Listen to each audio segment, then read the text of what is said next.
Hey everyone, it's Ben Hardy here, and in today's going to be reviewing the new Chevy Traverse Z71. Before we get in this video, I want to give a huge shout out and thank you to the Jerry Signer Chevy here in Salt Lake City, Utah for giving me some time with this Traverse. I'm going to include a link to their website in the description down below so you can check out what they have currently. If you have any questions or need any help, just ask for Jeffrey. And then I'll also include a link to my car buying guide in the description down below as well. Let's get into it.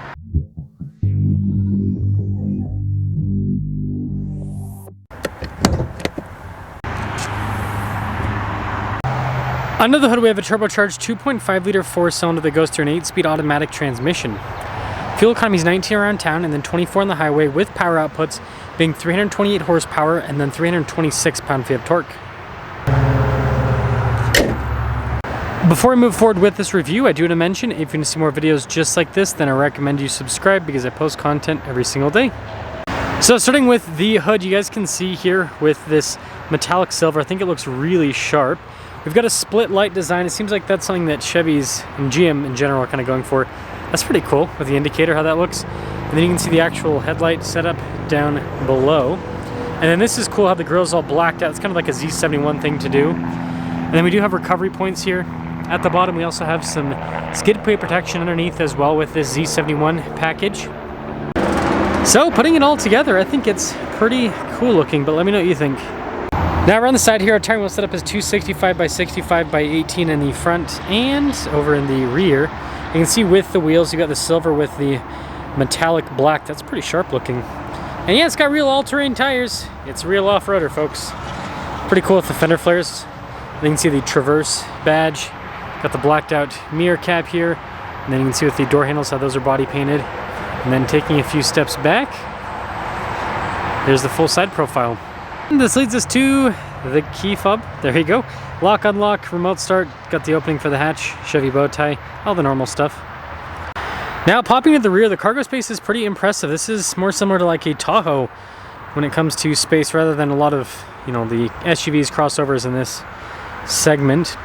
With the third row, it is just pull tabs for it to throw it down. So pretty standard setup right there. But yeah, let me know what you guys think about that. I think that's pretty cool with how much cargo space there is. Anyways, when you're all done, just press that and that will lower the hatch right back down. Okay, I gotta give Chevy a little bit of crap for these taillights. I think they look cool, but this part reminds me of the Toyota Sienna taillights. So yeah, just putting that out there. Z71 down below. Look at the exhaust tips. Those are aggressive for a 4-cylinder. Traverse all-wheel drive as well. But yeah, let me know what you guys think about the exterior on this new car. Taking a look at the door panel here in the rear, you can see there's soft touch here at the top and down below, and that's cool with the red stitching that goes across. See the speaker here for the sound system. Ah, this is nice. Look at these seats. Perforated all down the center. See what it's like getting in. Easy enough. Spacious here in the second row. Got a little storage pocket. Got some cup holders here. And then you can see with their climate controls, because we do have our own climate zone in the back as well. And then I will say headroom back here so far. It's good.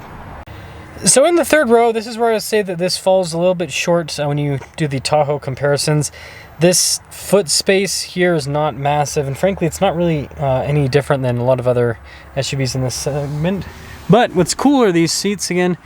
They are perforated all down the center.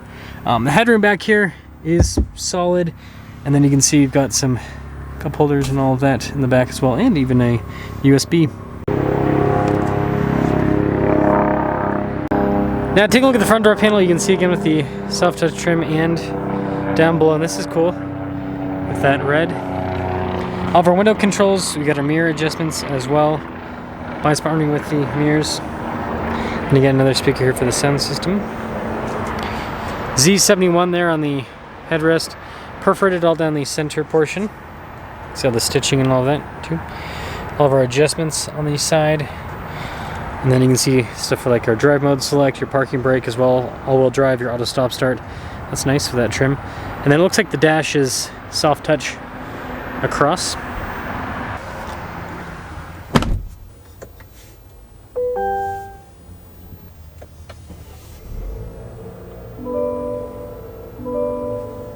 So taking a look at the steering wheel, Chevy bow tie front and center, and then you can see Z71 at the bottom. You got practical controls for the adaptive cruise control steering assist, and actually this has super cruise, so it's a nice feature to have. This is also cool how they have the heated steering wheel button there on the steering wheel itself, and this is for the center screens. You've got the paddle shifters there on the back, and then this actually has a column shifter now. Interesting. Then you have your regular turn signal stock. So full digital gauge cluster here in the center, which we can use to scroll through and see different bits of info on different systems within the car, but then you also do stuff like you saw the nav screen there, and so it's very customizable, I'd say, depending on what information you want to see, which I like that. Now we do have a 360 camera system, which is nice because again, this is a pretty large SUV, and so you can see out of the different angles here with it, so I think that's a big plus. And then as for the rest of the infotainment system, there's quite a bit happening here. So first off, the climate controls are always accessible there at the bottom of the screen, which is nice. We've got heated seats, and it looks like Chevy hasn't learned from the Colorado situation because yeah, you've got the light controls here on the screen just like with the Colorado. But yeah, I mean, quick response time with the screen, easy enough to use. And this is also where you'll see the drive modes pop up.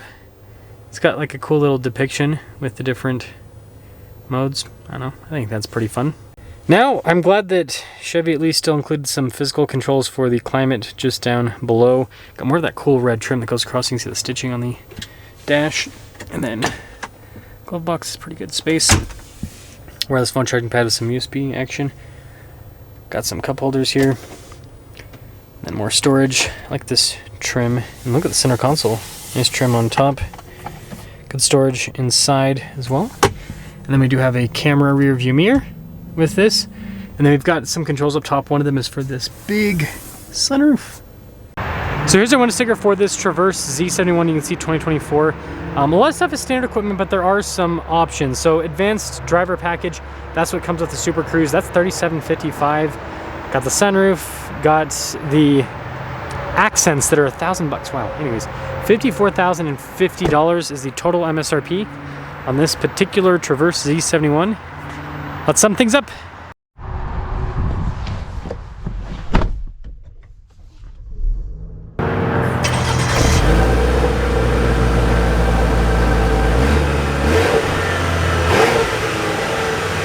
Let's talk about visibility here. There's visibility over the hood, both the mirrors. The rest of the rear. And I'd like to remind you, it's in two-wheel drive right now. So we can't do a real on-road test quite yet. Don't worry, we'll get one of those in the future, but I figured that some driving is better than none. So, why does this keep turning on the heated seat and the heated steering wheel? It is warm outside. It's not 56 degrees outside, there's no way. It's gotta be warmer than that. But anywho, figured I'd get a little acceleration here for you guys. Also, this is a big vehicle. It feels quite a bit bigger than the outgoing Traverse. Not bad. Not bad.